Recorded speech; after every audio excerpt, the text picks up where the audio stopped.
I actually started as a student, then as a teacher, then as a headmistress, and then a principal. And now, yes, I'm the director. Today we have a distinguished leader and educator who has played a significant role in shaping one of the India's leading institution, Kumaran. How did it started? It's been very, very long. 1959. What do you feel? What is the real purpose of education nowadays in 2026? Whether it is a teacher or whether it is a student, I think I have to be an eager learner. If the child had not been given good education, if the child had not been given a support system in school, the child wouldn't have been able to achieve what he achieved. When ChatGPT knows all the answers, then what is the purpose of education?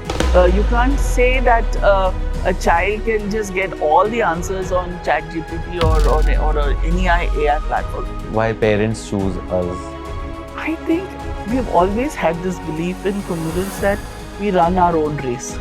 Allow your child to fight their own battles. What mistakes new school promoters are doing in the first 5 years? So you have to be very clear about your own philosophy, about your purpose of why you've started the school. As an advice, what are the biggest mistakes schools make when promoting themselves? Too much is too bad.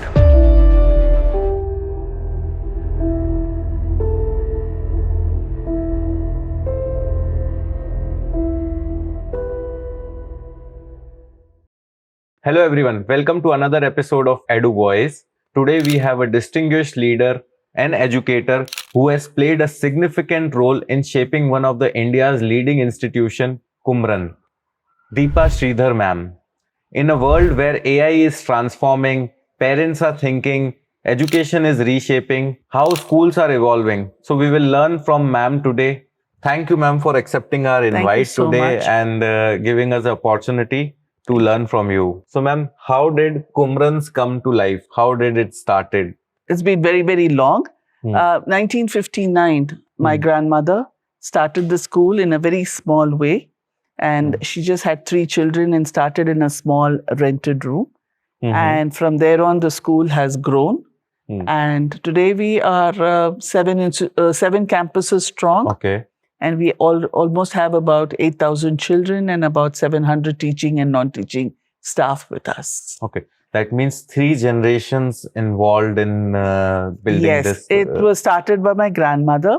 And then my mother was part of the institution when my grandmother passed away. And I joined as a teacher. I actually started as a student, then as a teacher, then as a headmistress, and then a principal. And now, yes, I'm the director of that. Great. So it was your journey, you have started from the basic, so you very know much. Each and every process. Yes, I loved teaching and I joined as a teacher and did a few years and as this, a teacher. This was started by your grandmother in a rented home, and today we see this beautiful campus. So how has that transformed and what does that story mean to you? Oh, it means a lot because I think she started with a very strong conviction or a belief that every child needs to be educated and every child needs to be given good quality education. And to just give you a background of her, she was a very young widow and she started, she didn't want to lead the life of a very suppressed widowhood, which was probably the norm at that time. And she wanted to educate her children. So thus, she came out of, the place where she was living and then she moved to Bangalore. She got herself educated in a night school. Then she became a Hindi teacher. And I think there was always that, we felt that children were always moving from, the southern part of Bangalore to the central business district. And it was a long, trek for the children to be doing it in those days. And she had a dream from her beloved God, Lord Murugan or Lord Kumaran or Lord Subramanya, as he is called in many parts in North India. She said, you should start a school in south of Bangalore. And that was just the belief that she had. And she said, yes, now it's my dream now to turn, I want to turn my dream into reality. Okay. And she started this in a very small way. And today, yes, I mean, after 64 years, we're very proud to say that, yes, we have 7 campuses and we have so many children. And so many children have passed out of Kumarans, and, we have a very strong alumni network. But it didn't come easily. The starting struggle was, yes, there was definitely a lot of struggle. She didn't have, much financial resources, or she didn't have any financial resources. But she had the well-wishers who helped her, and she started in a small way. Then my mother came and took over the school, and she built, on the foundation.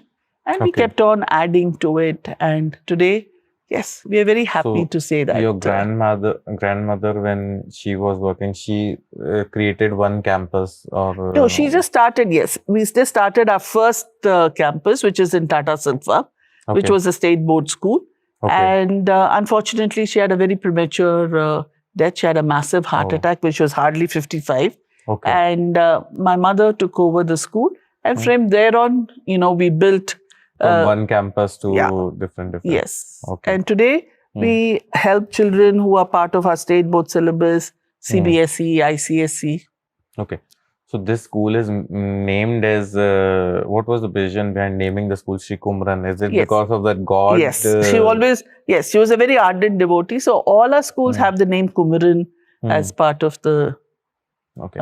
So what gap existed in, when we say South Bangalore education landscape, or Bangalore education landscape in 1959, that the Kumarans was built for? As I said earlier, there were children who were going to get good quality education to, today's central business district. And she felt, children had to cycle, children had to take the bus. And that's when she decided, and she was living in south of Bangalore, and she decided to start a school in south of Bangalore. Okay. And what about you? You, from the childhood, you wanted to enter education, that you saw that your everyone in the family is in education. What was your thought process? Education was a dialogue or a conversation that we always had at home. I mean, whether it was, I was brought up by my grandmother till she passed away, because my mother was living abroad with my father, who was in the foreign service. So, every time all our conversation would finally center around school. And even today. So I think it became a gradual, a no-brainer for me. And I said, yes, I want to... subconsciously, it was a calling that I had. And, yes, for a little moment, I would say I wanted to get into HR and things like that. But I think this was a calling that I had, and I moved into it, and I've had no second thoughts about it. Now, it is being led by 3 generations of remarkable women. So what does it mean to be 3rd generation guardian of the institution? Oh, I accept it with a lot of humility. And, and a lot of responsibility too, because it has been built with, certain values, and we would want those values to be percolated and to be understood by every child, every facilitator, in Kumarans. And I think it comes with a lot of responsibility, I would say, to be able to lead the institution. I'm the 3rd generation. Yes, the 4th generation has also joined the school, but yes, with a lot of responsibility, I would say. Is there any specific lesson from your mother or your grandmother that guides you even today when you take decisions? Oh, yes, definitely. What are those? And I would say that my mother, who was also my principal at that time, has been a great mentor. If I have to take a lesson out of my grandmother, I would say that, she had the belief that, yes, I want to start a school. And there was a lot of resilience. That is probably my guiding factor even today. It's not that, we do have obstacles. Just to overcome the obstacles, I probably just think about her and, the way she started the school. Hmm. And from my mother, I would say is she was a big dreamer. Hmm. She would dream big, Okay. and nothing would stop her. Hmm. And I think it's sometimes very important for us also to dream big and Hmm. to see that your dreams are converted into a reality. And So what dream probably she had oh, at that she time? she had dreams of making a school where holistic development was very, very important, and she did everything Hmm. which was way ahead of her time. Hmm. In bringing in these aspects into school education, Hmm. and whether it was culture, whether it was sports, or whether it was theater, whether it was quiz, we incorporated all this very, very seamlessly in her time, Okay. and and we continued it. And it's not that we have not made changes. Yes, the education landscape is changing every day, changing every decade. So Hmm. I think we've also brought in those changes, and all the three generations have worked Hmm. towards it, and the fourth generation is probably Hmm. having their own plans on Okay. what they can do What better. changes you have brought and what innovations you have done and carrying the legacy also I intact? think I wouldn't say if I have to just isolate it, which I don't think is right. I Hmm. would say is I looked at technology, Technology. a technology not as a routine Hmm. task, but yes, we brought in a lot of technology to bring in automation, which kind of helped us to sort of move our whether it's our administrative work or Hmm. our academic work into a more automated way. Whether Okay. it was in the administrative tasks, I would Hmm. say, As an um, administrative yeah, task, as in. like online application forms, Hmm. online circulars for parents, Okay. and online, if you have to talk about the academic tasks, even for the teacher, Hmm. one place where, all the details regarding a child is available. Hmm. It's very common now to have a school information management system, but I'm talking about 15, 20 years 20 years back, back. which Hmm. was not very common. And Hmm. I think that automation helped the teachers to do away with their routine tasks and concentrate more on teaching and learning Hmm. processes. Okay. Now, this is the part of the admin. When we say on the teaching side or education side, there what changes you have done in the last 10, 15 years? Okay, I would like to say that we have used technology very cautiously. Okay. It's not, everybody has a smart board, thus Kumaran also has to have a smart board. I don't think we went in that way. But I think it was a very conscious integration of technology into a teaching learning process where the Hmm. teacher is still an important part of the The teaching learning room. process. Hmm. She is still the core, or he or she is still the core of the teaching learning So, process. are we also teaching on smart boards? Then how? I don't use smart boards where the information comes from a digital source or a digital vendor.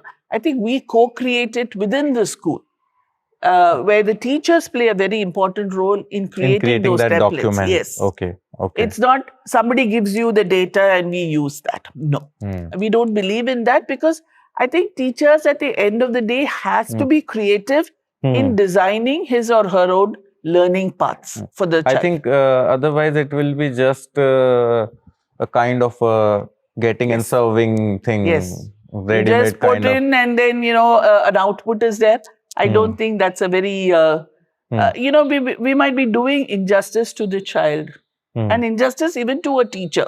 Now, to just give you an example, I mean, there are worksheets ready available in the market. I mean, one can, but then a teacher is learning, who's teaching in the class, knows the caliber of the child or the children in the group. And the worksheets that have been created will have to suit the learning process. So one can use a little bit of technology in downloading certain things, but that cannot be the only source where, a teacher finds out how she has taught in class or how the child has learned.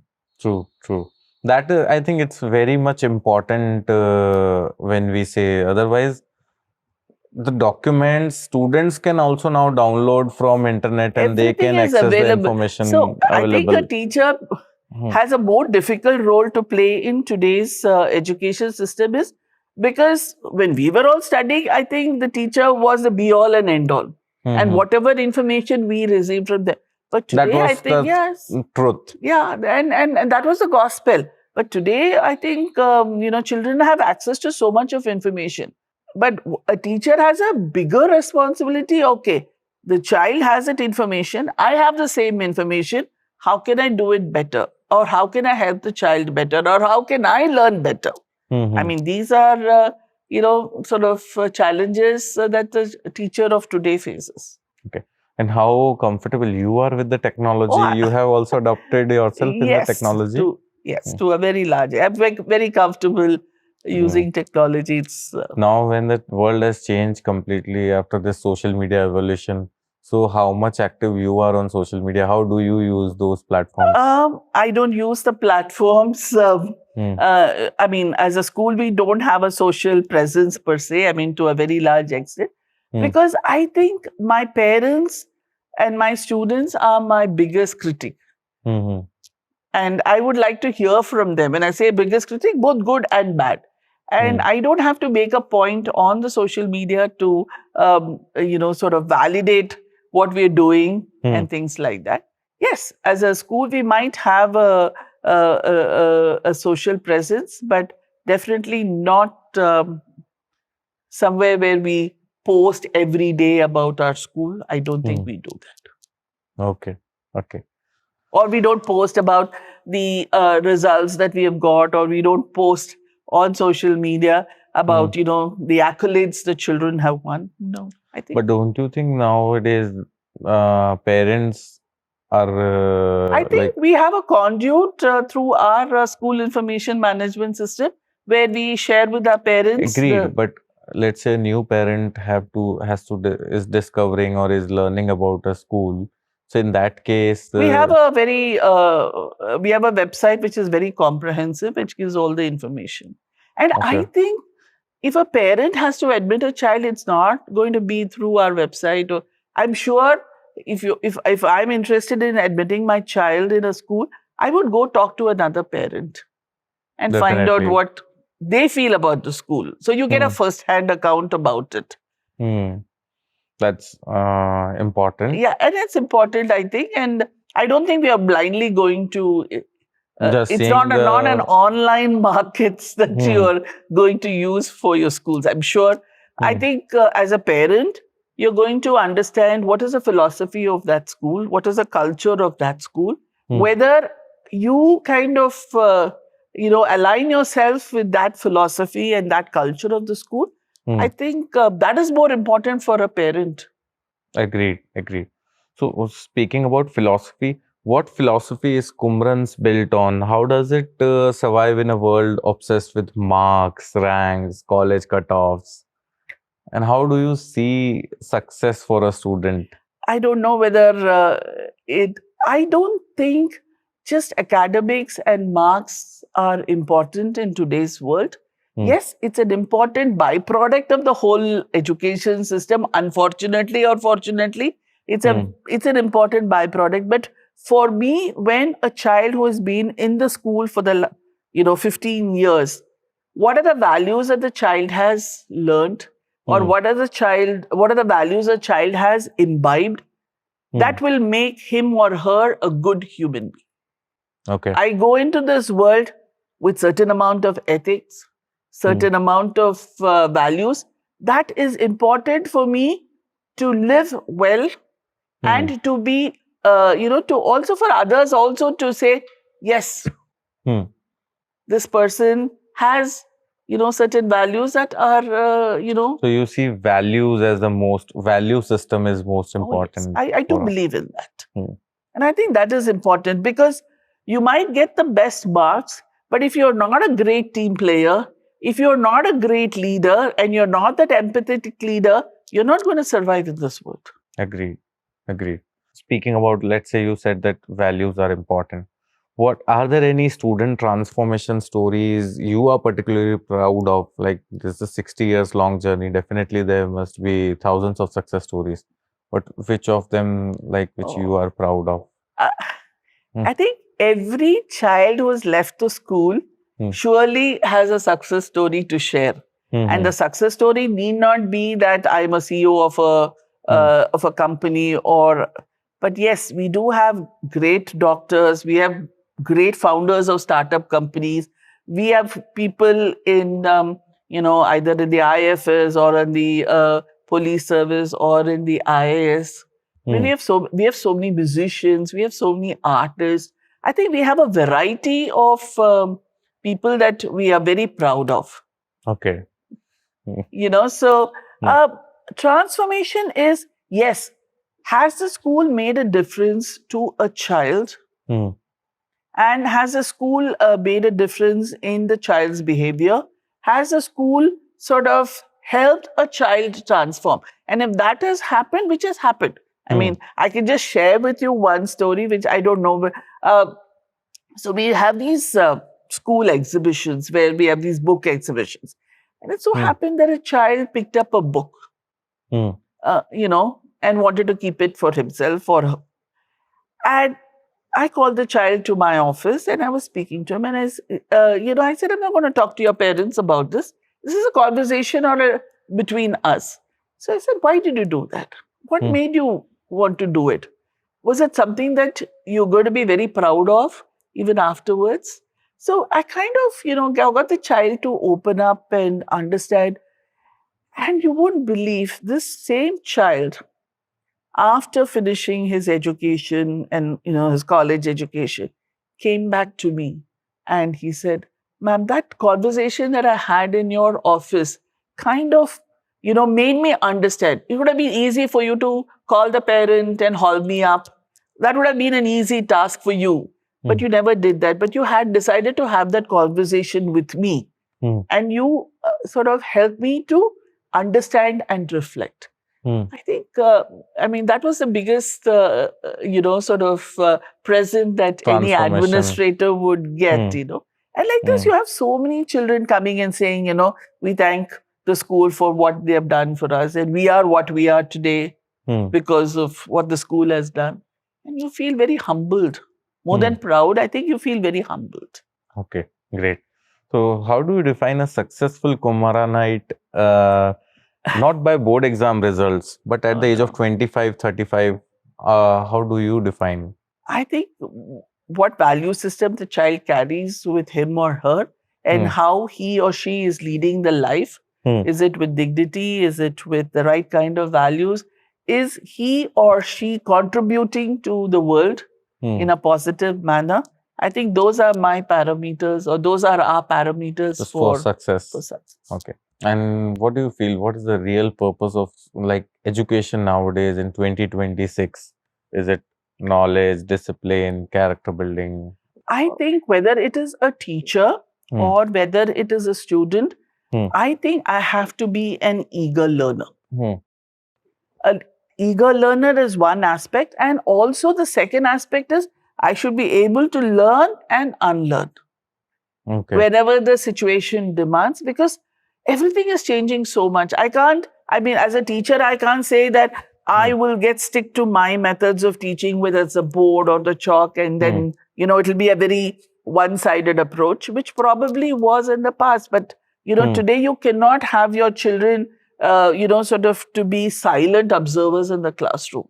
hmm, So you have to change your methods of teaching. You have to get your children to, hmm, sort of be a part of the whole teaching learning process. And a child also, say, hmm, the child, hmm, let's say a child who has been with us about 10 years ago hmm, and is in the job market today. hmm. The child should also know how to learn and unlearn and adapt itself Adapt the market, adapt the adapt to the situations. changing market conditions. Hmm, And if that is not happening, then it becomes very difficult. You will stagnate. hmm. True, true. Now, speaking about like Kumran's launched one of the Bangalore's first resource room for children with special needs. Can you tell us more about that? I think it was in 1985. Hmm. My mother, with the help of Dr. Rukmini Krishnaswamy, who was the director of Pastek Society, with her help, she started Sadhana, the resource room to help children with learning difficulties. And the intent was very clear that, yes, we do have children and, who probably need some help, some hand holding, with respect to certain challenges that they probably are facing while they're learning in school. So rather than just taking them away from the system, we thought we should include them and help them in whatever way we can. Okay. And that's how it started. And, Sadhanam, as we call it, we don't call and it. How has it evolved from 1985?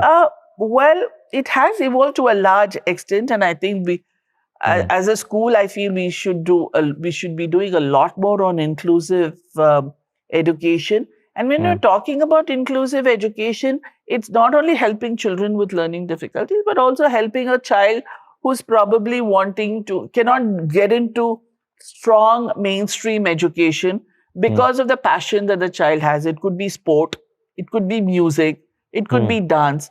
So that child cannot be sitting down with us for 7 hours every day and, learning and being a part of the school and being also able to focus on their passion.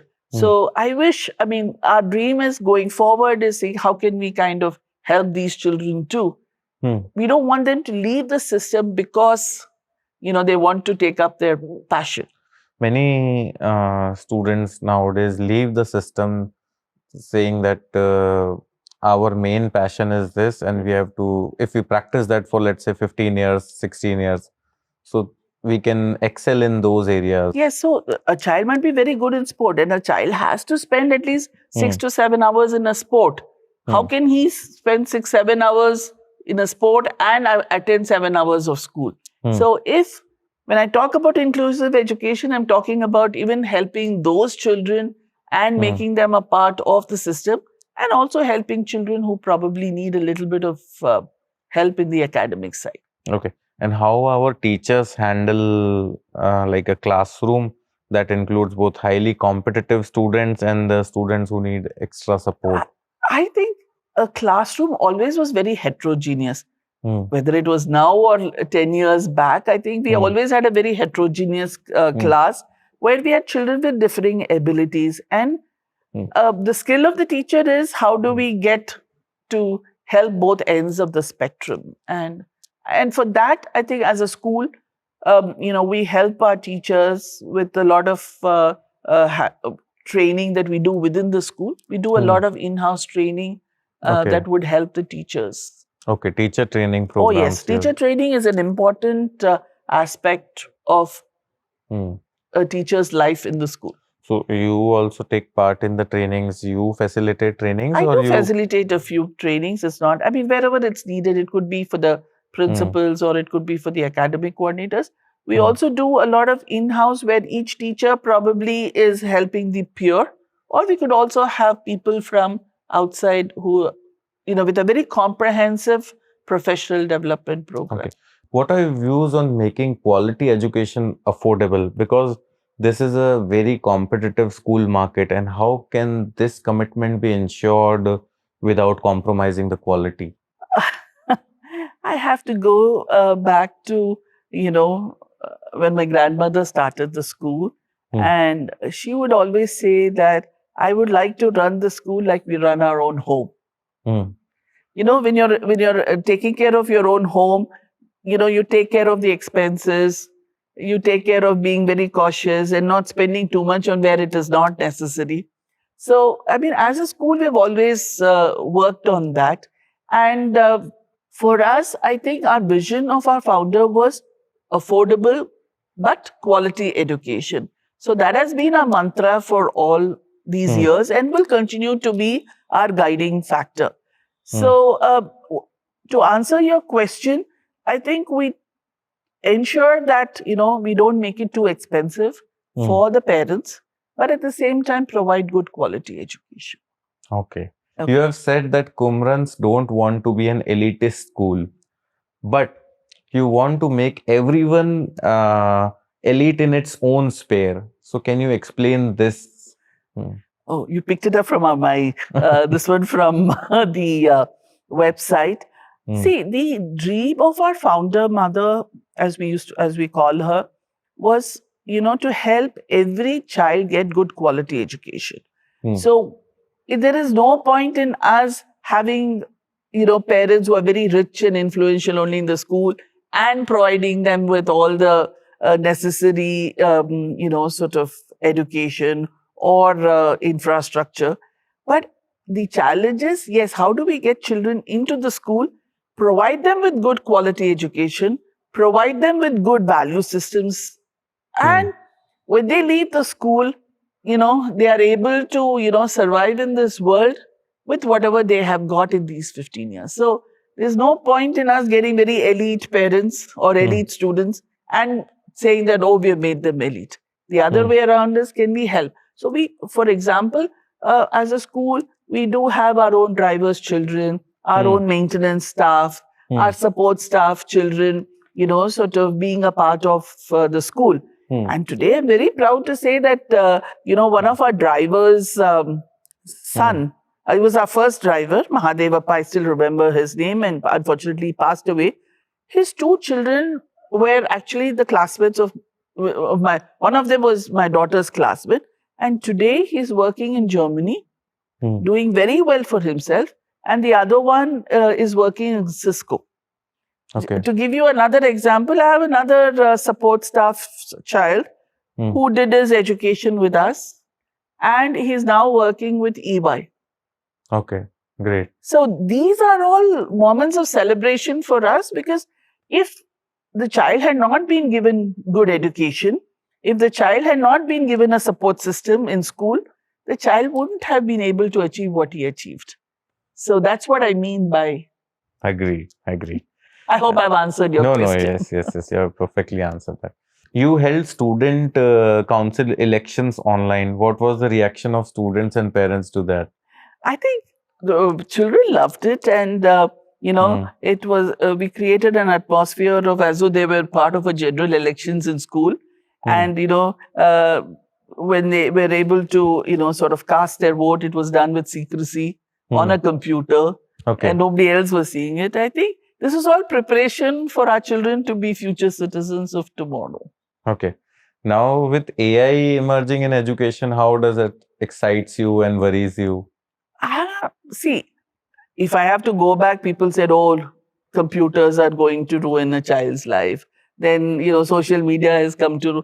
I mean, when you're talking about, the transformation or the movement of, the whole world into new areas, I think AI has come to stay, but I think it's important that, we adapt it. But also to ensure that it doesn't take away the soul of teaching and learning. Okay. So talking about AI, when ChatGPT knows all the answers, then what is the purpose of education? You have to be able to give the right commands to get the right answer. No, garbage in is garbage out. So if you don't know how to intelligently ask your AI, whether it's ChatGPT or Claude or anything for that matter, you're not going to get very efficient or effective answers. So I think you can't say that a child can just get all the answers on ChatGPT or any AI platform. I think the right kind of commands or the right kind of prompts and the right kind of questions asked is what you're going to do. So garbage in is garbage out. Is what I believe in. Great. Now let's talk about the museum. You created Kumaran's School Museum in 2022, and that's very beautiful when I saw. So turning that 15-year-old dream of your mother's into a reality, what was that? Tell us about that. I think when we built the school, the campus where we are having this conversation was built about 15, 16 years ago. And we had set aside a place for a nice museum. A museum where, it kind of talks about the school, its humble beginnings. And it was something that she always wanted. But I think, we got so caught up with our other schedules that we were not able to do it. And during COVID, I think I had a lot of time on my hands. I used to come to school, but the children were not there. The teachers were not there because they were all doing online teaching. So I said, why not use the time and build the museum? And that's how the whole concept of school museum came into place, which kind of just showcases the school, our humble beginnings. Okay.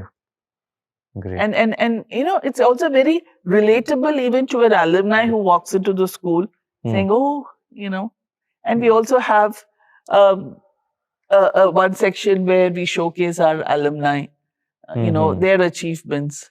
I've seen that. That's very good. So it's also something that also we talk to. I mean, a prospective parent says, when he or she walks into the school for admission, they kind of see this and say, okay. Okay.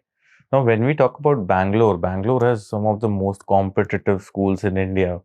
How does we differentiate ourselves, and why parents choose us? I think we've always had this belief in Kumarans that we run our own race. We are not going to be competing with anybody for that matter. In the sense, I think each a parent would, when they are looking for schools for their children, would have certain ideas in mind. And I think as a school, we've always believed in certain, our core philosophy is holistic development of the child. Then second is that along with academics, we give a lot of importance to culture, sports, and provide leadership, programs for the children to be able to, come in. And thirdly, I think we also work with a lot of, children on sustainability, or on tree protection, environment, and those kind of things. So I think each school, has its own agenda. And I think, and it's wrong to say that I would like to compete with A, B, or C schools. So we have our own USPs, which I think the parents are aware of it and they also share it with the others. And if a child, and as I said in the beginning itself, it's very important for a parent to see whether his or her own philosophy aligns with the school. I can't change the school philosophy to suit every parent. Entertain a parent. Yeah, it becomes very difficult. Then we're always constantly changing whatever vision that we have as a school. So I think that is very important. And if it aligns with your philosophy, and if you think that will bring out the best in your child, I think a parent should look for that school. Okay. But still, parents must be asking this question to the admin department. I do ask the parents when they admit the child with my application form. I do ask them, say, what do you look for in Kumarans? What made you look at Kumarans as one of your schools of choice for your child?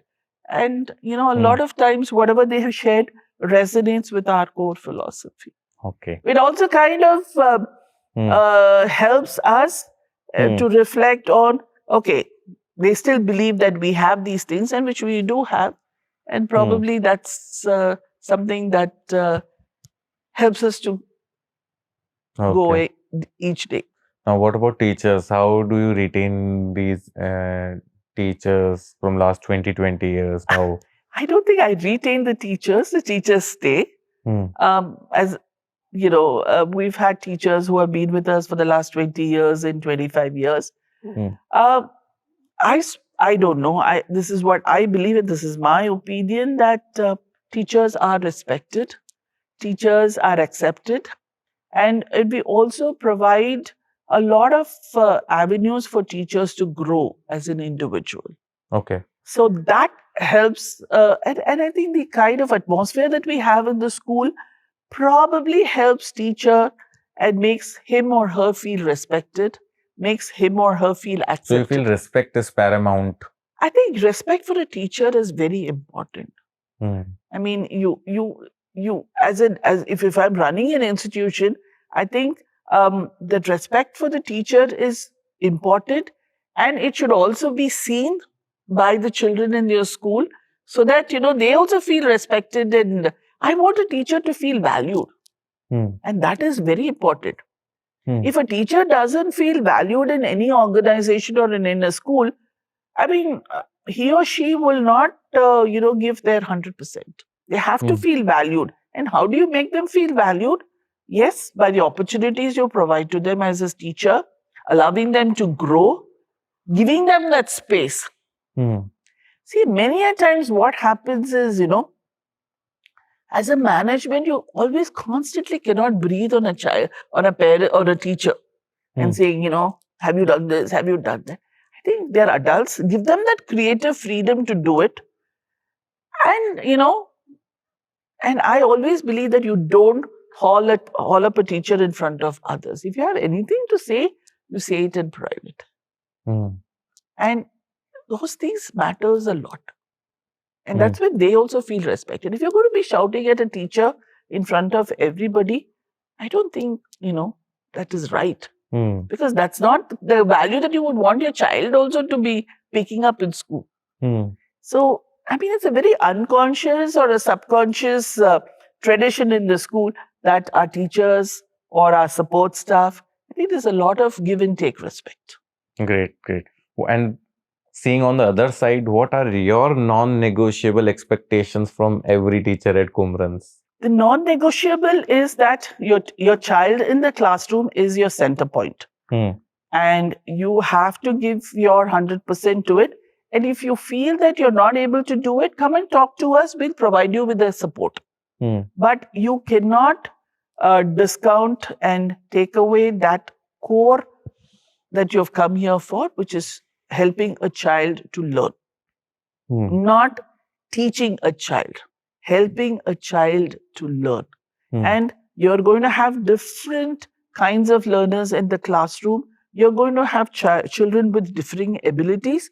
And that is no excuse to say that I was not able to deliver. But I will give you, when I say I, the management or the school will give you support in helping you if you find certain weaknesses. And and I think as a school, we allow our teachers to come and talk to our principals or come and talk to me, and if they have any challenges, we are ready to help them out. Okay. And as a school, we also help the teachers to grow.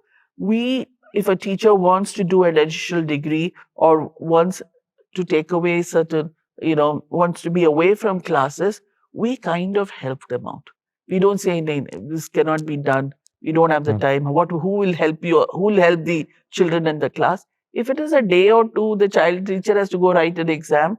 I think we give them, we don't say why you should be going. So I think these things are very important. Okay.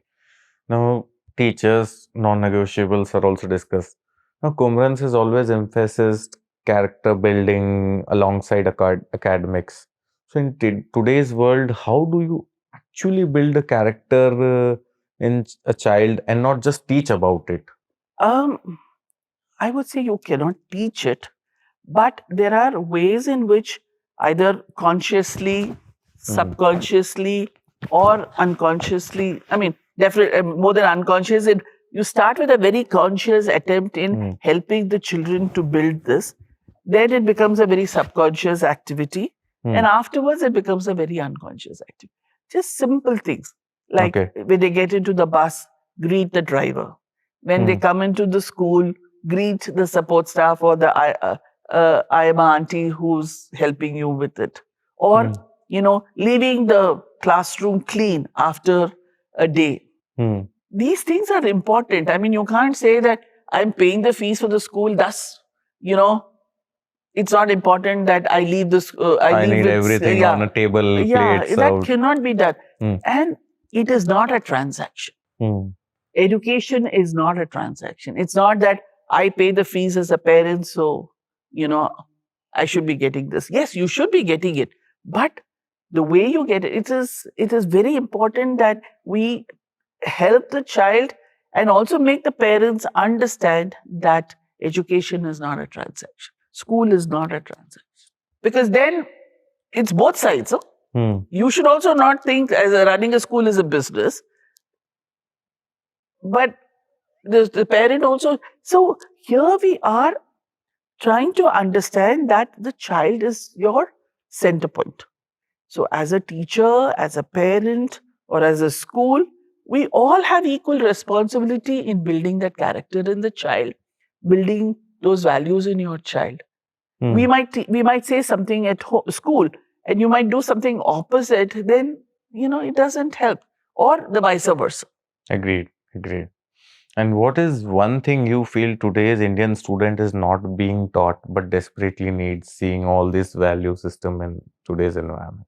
I think, I don't know, is it because of the kind of uh, colonial system that we've kind of grown up with? I mean, but I would say it is slightly changing.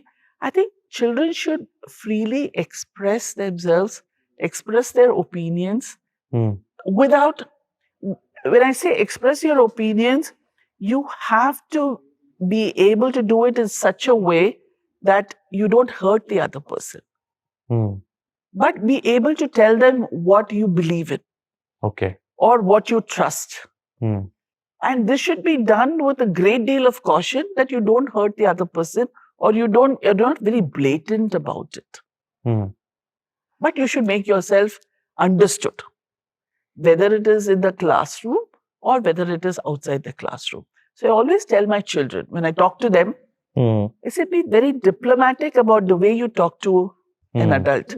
And sometimes children, I mean, because of the kind of atmosphere that they are growing up with now, they talk to their parents and they come back and talk to the teachers in the same way. I said, talking to your parents and talking to an adult in school are two different things. You can't, the tone that you talk in, or, the gestures that you use, your body language, all these are very important. Hmm. Agreed. You can't just come and you can't be so brash about it that you hurt the other person. Hmm. True. That's So I totally think you right. should be able to express yourself, express your opinions, or express your feelings without, sort of hurting the other person, or making it look as though, you're there out there to make a point and being very aggressive about it. Mhm. Be assertive, but be assertive in such a way that, you're able to make your point. I think you have addressed the most important pain point every parent is facing No, today. yeah, no, it's just that, sometimes the freedom of speech that we allow our children to use Hmm. has to be used constructively. You cannot use it as a matter of right Hmm. in such a way that it hurts the other person, or you're not able to make the other point that the other person squirms or feels very delicate that, you're talking this way. Even like, to just give you an example, I think this happens in every school. The uniform is checked. And if the child is not wearing the right uniform, the leader or the teacher might ask you, no, it wasn't washed. I mean, it wasn't washed is not an answer that, Hmm. I mean, you can also politely say why you were wearing the wrong uniform, and you could be pardoned for it, or you could explain to. So that's why I said half your battle is won, children, if you know how to get across to the other person. True. True. Now, what is the role of parents in education today's world? I think parents today are a lot more, I would say, involved in their child's education. Don't you think that's over involvement? And let me also answer the core. Yes, they are involved to such an extent, and I always say this in all my orientation, in all my presentations with the parents, is that allow your child to fight their own battles. Don't be up there in arms trying to protect your child, because at some point of time, your children will have to develop those skills of being able to present their own points. You can't be fighting their battles. You might be able to fight their battles for a couple of years. And after that, you haven't trained them, or if they haven't developed those skills of, making a point. So I think parents sometimes, in the process of getting involved, tend to sort of harm the psyche of the child to a certain extent. This is my feeling because I've seen parents of, for the last 35 years that I've been in teaching, I've seen the evolution of parents, if I may say so. There's a lot of difference. Okay. And how does Kumaran's approach the parent-school relationship? What are the most common misunderstandings parents have about a school?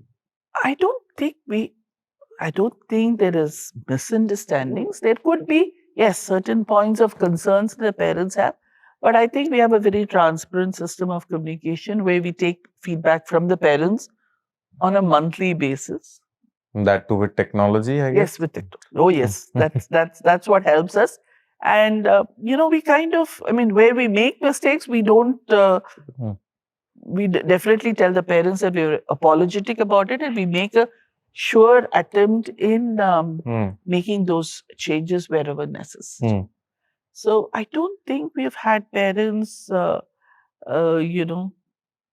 very happy about the school. But if they do have concerns, we do have to. Address them. Yes, we address them immediately at whatever level. On this 65 years journey, so what has the journey taught you personally? The journey has taught me so many lessons of life, I would say. Because I was a student, so I knew how the school was functioning at that time. Then as a teacher, and then as a principal, and now as a director. So you've seen different phases of the school and also as a parent, because my children also studied in the same school. So, you've seen the different phases. You also see, what are all the pain points that you probably observe, and it becomes easy when, you would want to find a solution. So, as I was telling you earlier, because I've been a teacher before, becoming a headmistress or a principal or now the director, I think when teachers come and discuss certain points with us, I think we're able to relate to it and try to find a collaborative solution rather than shunning them off and saying, I think you're just being too dramatic about it. Okay. What are the proudest chapters and the hardest ones? Any stories from that? I think the proudest moment or the most humbling moment is every year in the month of July when all our alumni walk into the school because they're all on vacation. The students who have just passed out and they come back and they share stories about, what they're doing in their lives and how, what kind of impact the school has had. Or even, when you meet parents or you meet the alumni students outside, they have, something very nice to say about the school. And I think that's the proudest. Yes, that is the proudest. I can't isolate it and say this story or that story, but I think every story, and I think we also learn, I'm not saying that we might have impacted somebody not so good. Those are also stories that we have learned from. Now, what advice you give to your children that you have to continue this legacy? How you give some advice, or it's just flowing in the blood now? It's when you grow up with a family where we breathe and in and day out about education and what we can do. I think even the younger generation, they would probably bring in their own new perspectives and bring in their own this one. And I think, which is what my mother allowed me to, sort of even experiment, which probably it was not in her radar of thinking. But she said, okay, if you think this is going to work, let's try. And I think that kind of collaborative atmosphere is very, very important. You can't be holding on to your old horses and saying, now, this is the best. No, I think we should allow them to bring in their own perspectives. Okay. Now, as we look at the next decade, what is the vision for Kumaran's? What legacy do you want to leave behind? What do you think? We've been discussing about this. As I said, my daughter has also joined the school now, and she's also, working alongside with me. Our combined vision is, can we move Kumaran into tier 2, tier 3 cities where education is not that accessible? Can we make it accessible to those people who live in these smaller towns, rather than telling them that you're not going to get much opportunities, or the opportunities are not available for you to grow as an individual? Can we reach out to them? I mean, this is a very, very nebulous stage at this point of time. A lot of thought has to go into it to do our own project report and things like that. But yes, it's a very nebulous but a very firm idea of, can we reach out So to you have a thought of expansion in tier 2, tier 3 cities. Yes, expansion in the sense, in a small way, can we create an impact in those small towns in providing good quality education? And if you are starting a new school in 2026, what would be the top priorities as per today's? I think What continue. will be the same? Yes, I think our experiments have worked out well here. When I say experiments, we do it with a great deal of thought. It's not just changing for the sake of change. I think we would use that, but tweak it a little bit to suit the changing educational landscape. Okay. Now, when I talk about, I meet different school promoters all across India. I visited hundreds of campuses. So I generally try to understand the promoter's philosophy, and take out lot of things, learn lot of things from my. I have defined promoters in two categories. One, whose core everything is in education, their core is in education, and they are fully involved in education. Others are like affluent businesses, or those who have done something in the society, done something in the business and then business world. Now they want to contribute to some the society, and they open education institutions. In the first category, there is a total deep alignment involvement. There are a lot of observations. I want to understand from you what mistakes new school promoters are doing in the first 5 years. As an educationist, what do you think? I want your honest opinion. I don't want to name anyone, but I want your honest opinion. I think there is alignment in every school that has been set up. As I said, each school has its own purpose. Each school has its own philosophy. But what I always believed in it, that schools, the newer schools, spend a lot of money in beautifying their school. I mean, even if you walked around our campus, I think that display of wealth, or being having a very corporate office, or those things, you would not see it in our schools, because that is the way we are. But schools generally, to just be honest with you, schools generally spend a lot of time on the frills, the newer schools, because they can afford it. But I think the core is your teachers, and you have to spend a lot of time and money on helping your teachers. If the education system is good, and if you have the curriculum delivery as you had promised to the parents, then I that think is most important. Not the number of football fields that you have, or the basketball courts. I don't think that matters to a parent in the long run. Okay.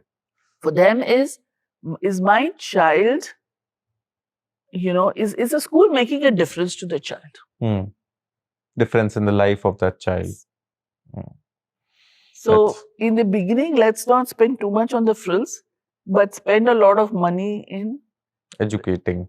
In helping your teachers, getting the right kind of people who are aligned with your own vision. Because many a times what happens is, we can get derailed. As a school, if you started with a vision, sometimes along the way there could be people with differing views, and they can come and influence you, deviate your vision. So you have to be very clear about your own philosophy, about your purpose of why you've started the school.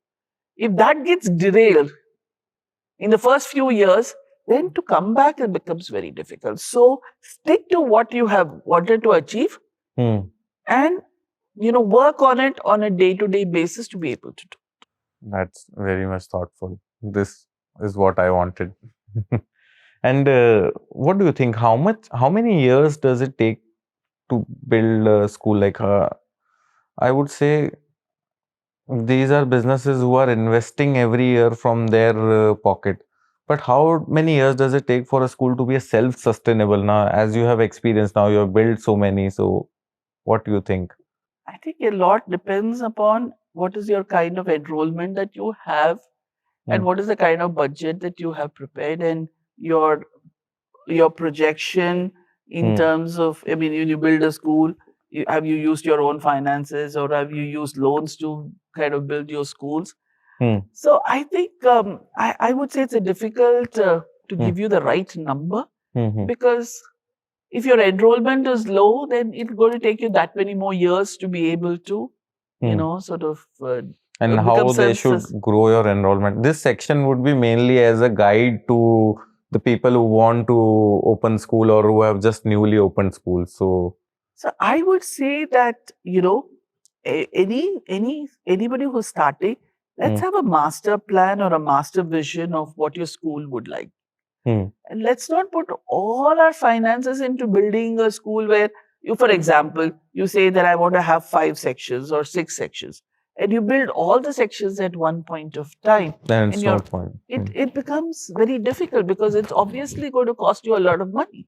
So can we start small, but have a master vision so that you integrate everything else seamlessly, so that it doesn't look that, you've added this building, you've added that building. So kind of make it, start small, probably start with 1 or 2 sections. But you should have a master plan in your mind, in your... When you're talking about master plan, I'm talking about the physical infrastructure, your resources, and also plan in such a way that you're able to achieve it. Okay. And what do you think, like nowadays, are there more schools or do we need more schools? There are enough in number of schools, and I think the demand for them hasn't come down. I mean, if you're running it effectively and efficiently, I don't think you need more. We need more schools, but we also need more schools that help children. I mean, I think our objective should be is, what do we want our country to be 10 years down the line? What do you want our children to be? Okay. Do they just be passive spectators, or you want them to be active contributors? I think that makes a lot of difference. But now, if you are saying this, what things comes in my mind, or as per the content or as per the data which I have consumed, students are becoming more of the passive one, not the active one. No, that's what I'm saying. So can we, as a school, constantly nudge ourselves to see that our children are active contributors to a society? When I say active contributors, in a nice way, rather than just passively consuming things without making any contribution. Because they also have to understand that for a country to run or for a society to run, their contribution is very important. Starting with simple things as your own civic sense.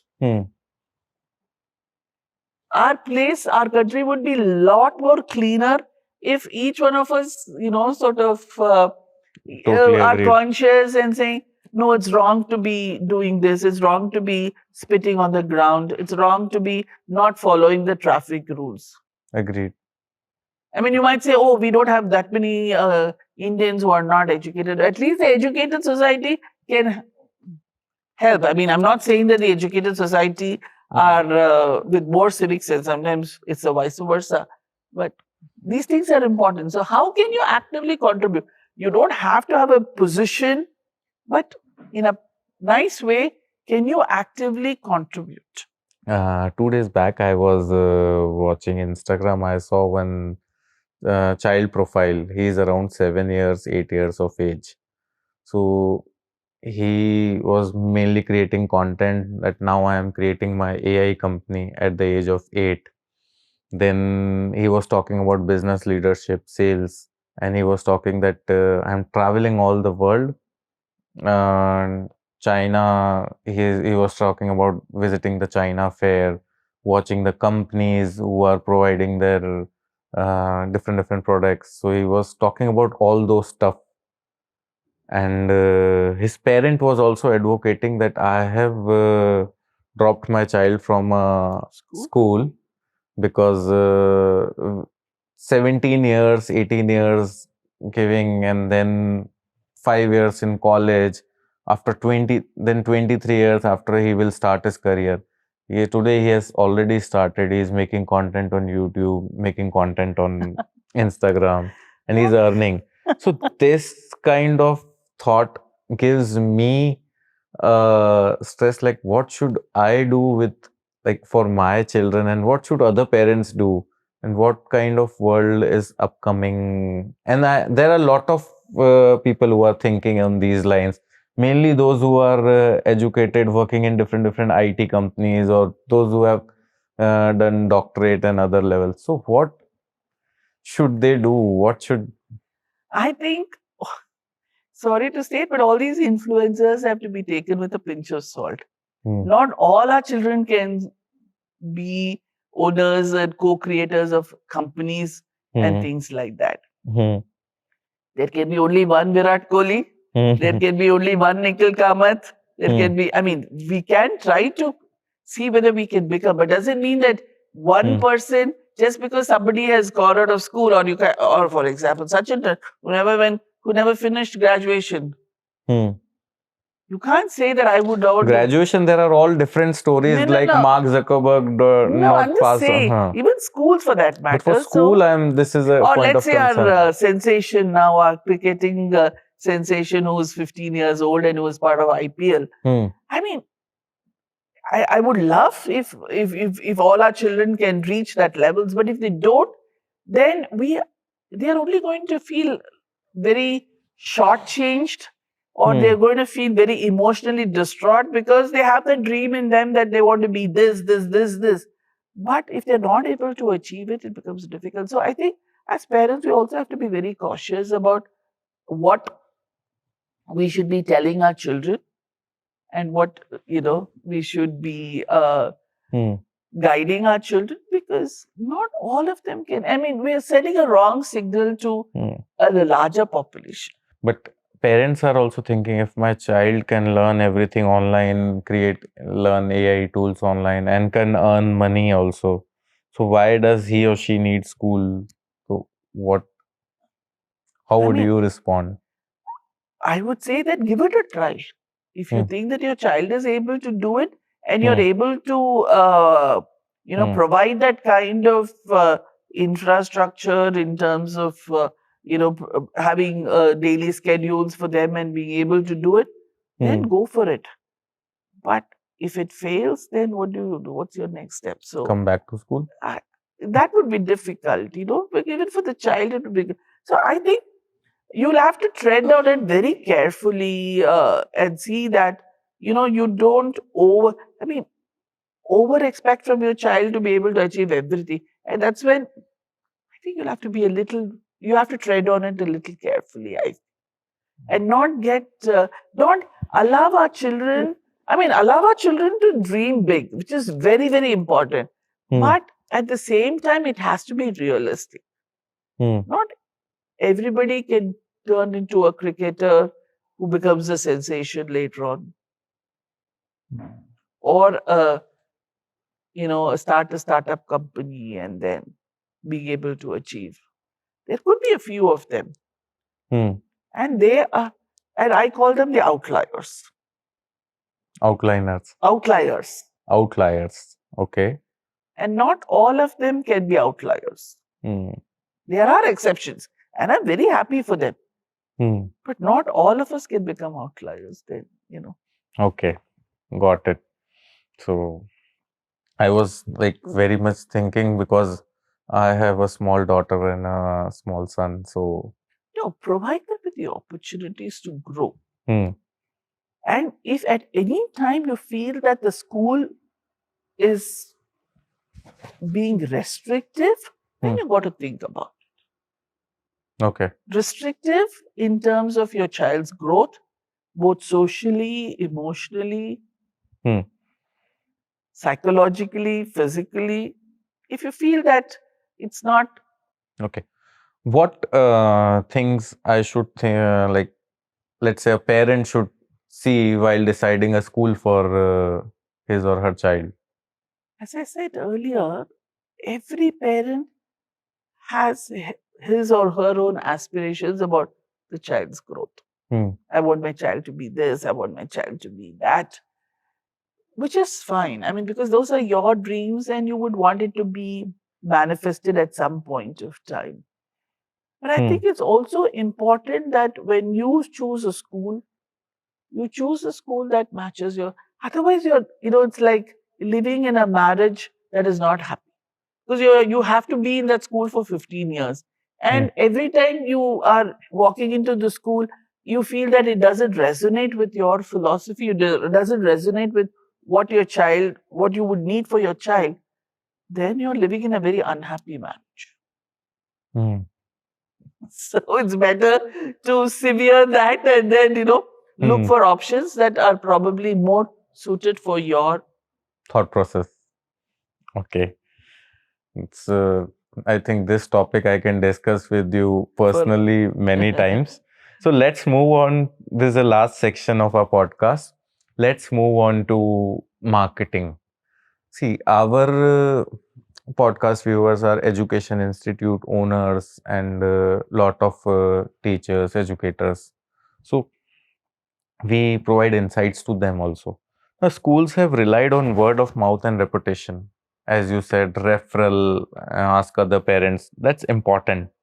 But do you think that that is still just enough in today's competitive world? What else would you do? Marketing, communication. When I am able to, touch wood, be Mm, able to finish my admission policies with just parents applying on their own mm. without any marketing and without any referrals, why would I? I I mean, think I'm that. not being very pompous about it, nor am I being Mm, very arrogant about it. Please don't mistake me for that. But what I'm saying is, if if a parent is interested in a mm, particular school, or for example here in Kumaran, then mm, they are going to apply. And if I fill up those seats every year and I'm happy about it, why would I look for other marketing strategies? I'm saying that, yes, when people come and talk to you, you have mm, a you have a website that brings you all the information and things. Because we don't have a printed brochure or anything like that. mm, I think more so, or if a parent wants to come and talk to you about the school, I mm, think as a principal or as a part of the, I mean, or for example, me, I would come and I would answer their queries about school, especially people who are moving from another state and don't know much about the school, or they're new to it, or moving from another country. I mm. would be very happy to answer their questions, whether via email or person. Okay. So for me, it is fine. I am not saying that it Mm, is wrong. mm, Publicity to a certain extent is fine, mm. but it should not become a very artificial. Agreed. Agreed. Totally agreed. But in today's competitive world, where for discovery also schools are doing marketing, so what do you think that they should do? Or See, if for a new school which is just establishing itself, you want to make your name for yourself, I think that publicity or marketing is required? it's required, because somebody has to know about your school. And Hmm, unless, people will not know about your school till you've, sent a few batches of children out of the school and things like hmm. that. At that time, it is very important. So I think every school should weigh how Create a much of, balance. Hmm, create a balance, I feel. And once you have reached a point where you don't need this projected publicity every year, I think you take a call and say, no, it's not needed. But okay. yes, I would definitely agree that for a new school, when you're establishing yourself, it becomes all the more important. So, like, just out of curiosity, you do every year marketing or not? Not much. Okay, no marketing. All you get the referrals and every year. Parents apply on their own on Okay, our online application form on a certain date that we. okay.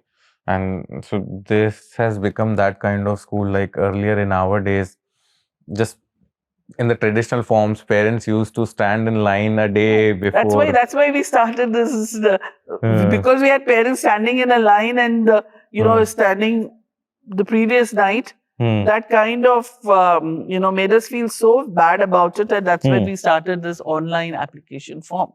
okay. And we don't charge the parents for an online application form, nor do we charge them even after they've got an admission. Everybody applies. Okay. Now, as I advise, what are the biggest mistakes schools make when promoting themselves? Because you must be seeing a lot of communications. If I have to say, I don't know. Pardon me if I'm wrong, and pardon me, people who are watching me, that too much is too bad. Too much is too bad. Sometimes you are, I don't know, off late. I mean, especially this year, I've seen so many of them, talking about their first day of school and welcoming, which is fine. Why would you want to do it on a social platform?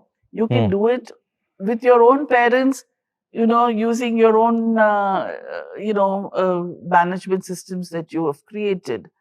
Sometimes, it gets too much of sweets. Artificial. Too much of eating too much sweets also is not good. No? So, too much of social presence also makes you feel, what are you trying to do? What are you trying to achieve? So I don't know. Maybe I come from a very different believer. But yes, for a new school, you have to do so. I'm not saying that it is wrong, but don't overdo it. That makes a person feel. Let's say you are starting a new school. How will you plan marketing for the school? I think the first 2 years I would give it to, I would not market it the first year. I would give it 2 years for the school to evolve, to get everybody to, because you're going to have new students, you're going to have new teachers who have to, they have to be in sync with the school culture and philosophy. So spend more time on that. Leave the first 2 years. Don't take it into, that's not into your years of profit or your years of starting a school. Give these 2 years your 100% and allow it to grow, then it will talk for itself. Then you start, having social presence or, using social platforms. But give it 2 years for people to come together. That synergy has to be developed. That combined force. That synergy as a teacher, as an institution should develop. So give yourself 2 years. Even if I would give myself 2 years and allow it to percolate down, percolate to everybody understands, saying that why has this person started the school or why has this school come into being? Okay, got it. And after 2 years, what? Slowly, then it'll speak for itself. If you're doing a good job, anything good that is happening will be talked about. Okay. And anything bad happens also will be talked about. So your work itself speaks for itself. Then slowly, sort of make your presence felt. Probably have campus tours. Whereas you're not only talking about your physical infrastructure, but you're talking about the value system. What you're having in the school. And then, get the children to talk, get your teachers to talk, and it should not be artificial. It should come from the heart. Then I think, you have campus tours, allow people to come and visit your schools. Okay. Thank you for the great insights. Thank you for everything. At the last, what advice would you like to give to the new school owners who have opened the new school and they are working for the school's success? I would say that, when you start a school or when you decide to start a school, I think you have to believe in that vision. Why have I started this school? I need to have a vision. I need to have a personal vision that gets translated into a collective vision. Okay. It could be, when I say you, it could be a group of people who have decided to start a school. So it should, all of you should be on the same page when you are at least thinking about the school. Okay. You cannot think about it as something else. I cannot. I mean, there should be a collective vision if you are a group of people. If you're single handedly starting the school, yes, let your personal vision become a collective vision. And you keep talking about it with the school, with your teachers, with your students. Just say that, yes, we've started the school because because we believed in it. Then your personal vision becomes a collective vision. Thank you for the great insights, ma'am. It was really Thank you. eye-opening session. Lot of things I have learned from this, and lot of things I feel our viewers will also learn from it. It has been a beautiful journey for me as an educator, and as a lot of learnings. And I wouldn't say, yes, we do make mistakes. There are a lot of mistakes that I probably committed, in my journey. And yes, I've learned from it. And I hope to learn. Great. Thank you. Thank you, ma'am. Thank you.